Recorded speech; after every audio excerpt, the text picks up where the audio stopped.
Welcome to the last breakfast. Please enjoy the video. In this video, I will explain how to make a compost pie for your garden. Building a compost pie is an excellent way to enrich your soil naturally. First, select a suitable location for your pile, ensuring it has good drainage and airflow.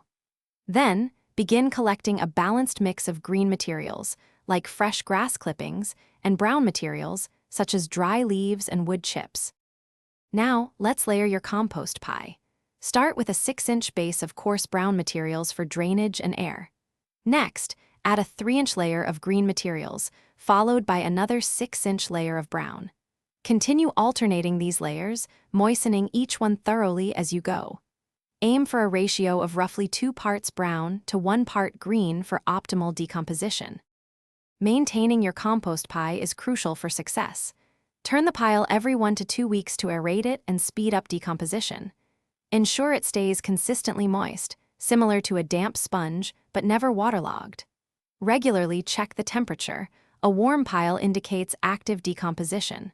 Remember to avoid adding meat, dairy products, or diseased plants to keep your compost healthy. Once your compost pie is dark, crumbly, and smells like fresh earth, it's ready to use. This nutrient-rich amendment is perfect for your garden. You can mix it directly into your garden beds to improve soil structure and fertility. Alternatively, use it as a top dressing around existing plants or blend it into potting mixes for healthier container gardens. Enjoy your thriving garden. Thanks for watching. If this was helpful, leave a like and consider subscribing. See you next time.